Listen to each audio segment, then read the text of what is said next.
Hello! Welcome na namang muli sa ating Journey with a Wheel Gun. Ngayon, masaya tayo dahil nakagawa tayo ng isang malaking hakbang o giant leap sa ating Journey with a Wheel Gun dahil finally, we have a uh, LTOP. Nakuha na natin yung ating LTOP card. Okay, so inabot din ng mga halos 2 buwan siguro or 1 buwan kalahati, mga ganun ang tagal ng pagkuha ko nito bago ma-release. So meron na tayong LTOP card.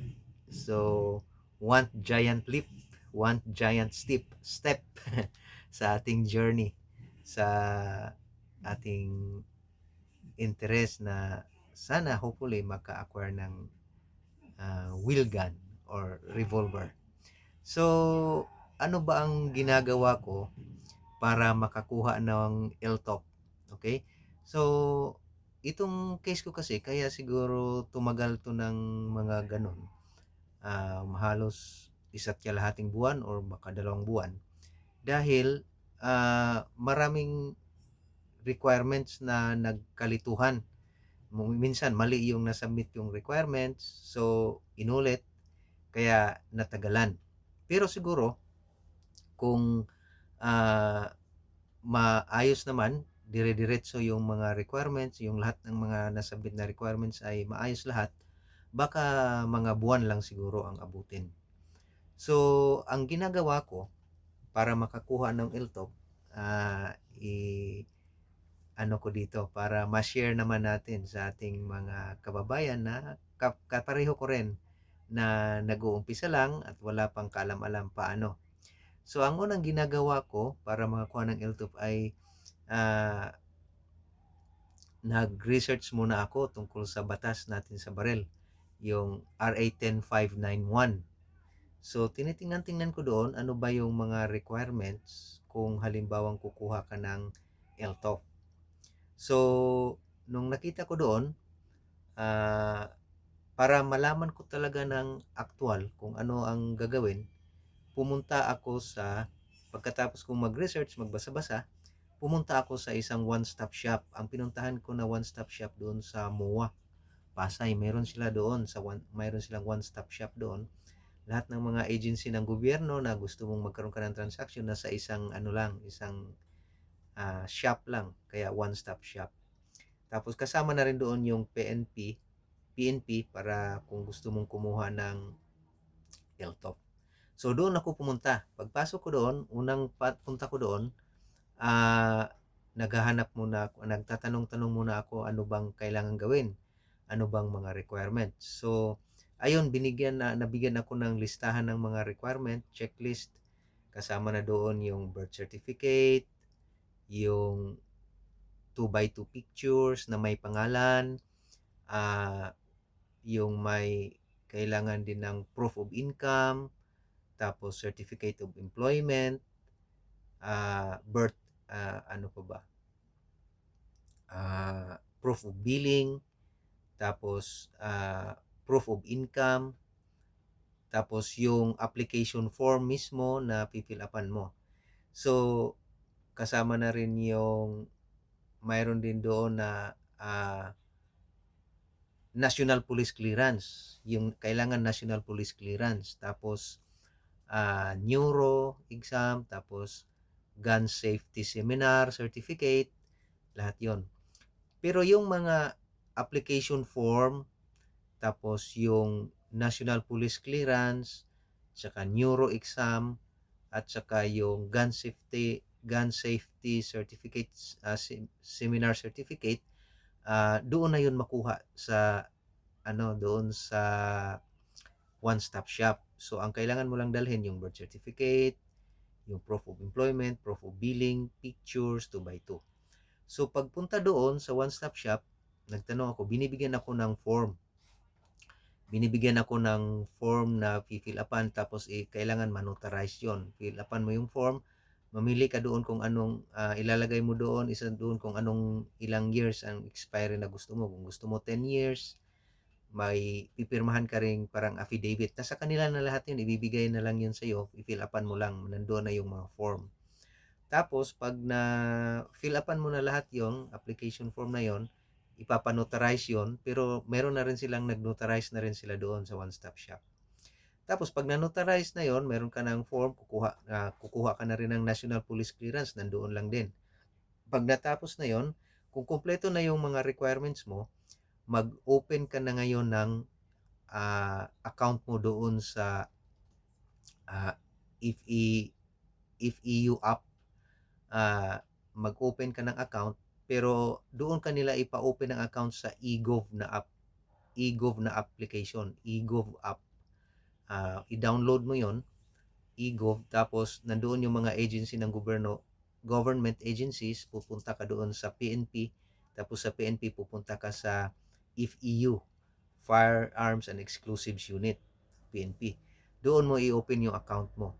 So pag naka-open ka na ng account, lahat ng mga requirements, pag nakumpleto mo na yung mga requirements na kailanganin, ida-download mo doon. May instructions, madali lang pag-download, may instructions paano i-download yung mga requirements doon sa account mo. So pag na-download na yung mga lahat ng mga requirements doon,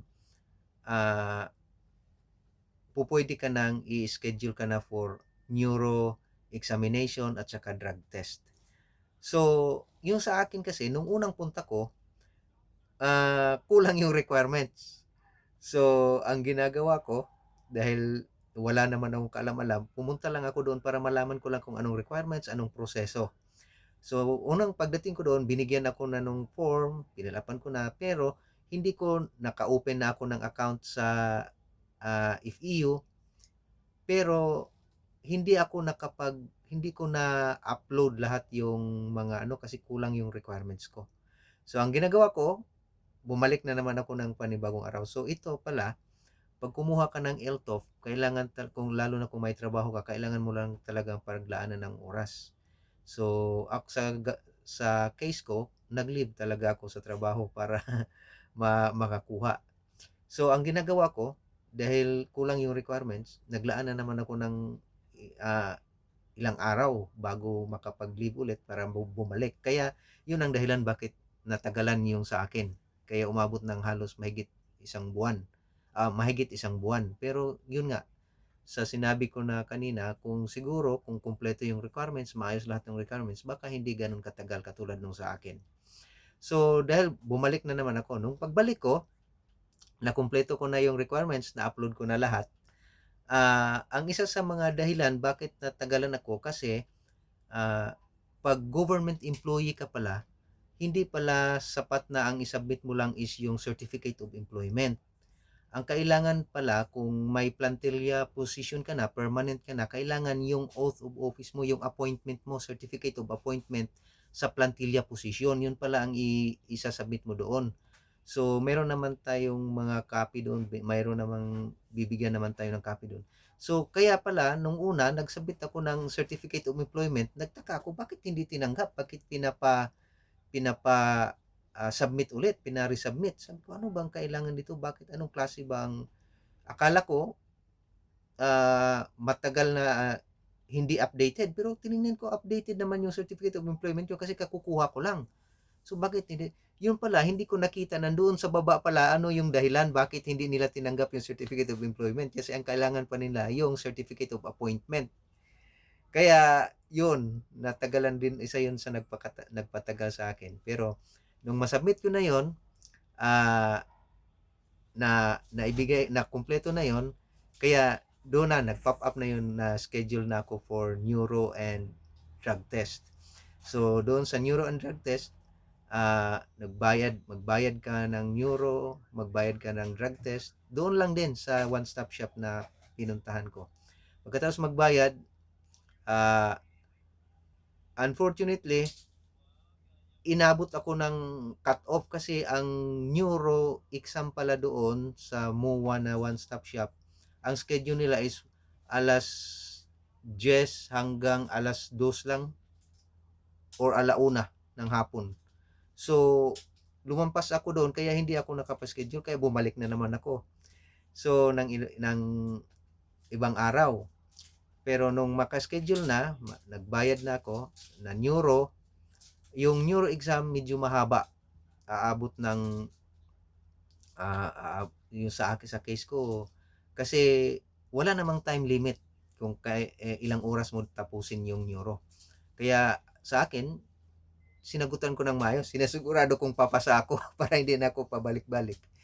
Kaya sinagutan ko binasa ko ng maayos. Kaya matagal din yung sa akin. Baka umabot ako ng mga 3 oras siguro doon sa neuro exam. Pero wala namang time limit. Kaya pwede mong siguraduhin sagutin ng maayos para pumasa ka. Tapos, doon sa gun safety seminar, doon na rin. Tapos sa drug test, doon na rin. So, nung nakumpleto na yun lahat, i-upload mo na rin yun, yung resulta.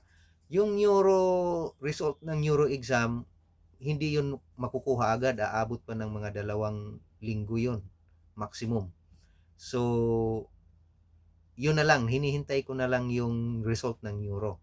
Nung lumabas yung result ng neuro, mga after 2 weeks siguro, ayun na, bibigyan ka na ng for payment. So magbabayad ka na doon sa land bank, pupunta ka doon sa land bank, dalhin mo yung ng for payment. So once na nabayaran mo na yung tapos mo na bayaran, i-upload mo na yon, i-upload mo na yung resibo na nabayad mo. Tapos re-reviewin ulit nila yung mga re-reviewin ulit tatakbo ng mga ilang araw yon, re-reviewin ulit yung mga documents na nasabit mo kung maayos na ba, kompleto na ba, wala bang problema. Ngayon, kung walang problema, mga ilang araw yon, mga linggo, doon na pwede nang na nila doon sa account mo na for release na yung ID mo. Tapos, tandaan nyo, doon sa pag-release ng ID, ng LTOF card, for printing, yan ang makalagay doon, for printing. Nakalagay doon kung saan mo kukuha, saang branch. So, pag nilagay sa akin, hindi ko natingnan yon naman.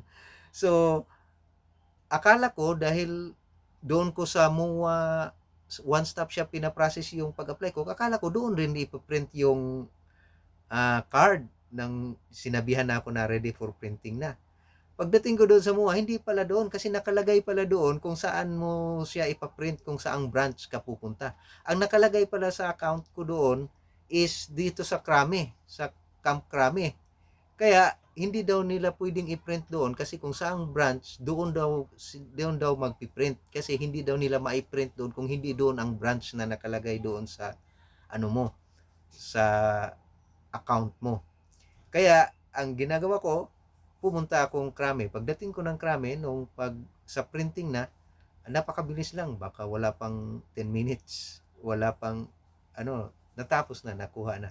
Kaya ito, na-release na yung ating LTOP. So, ito, one giant leap, one giant step sa ating journey sa wheel gun. So, hopefully, pwede na tayong makabili ng barrel ng revolver na gusto natin. So, yan lang muna sa ngayon. Sana nakapag-share tayo ng kaunting kalaman at maraming salamat.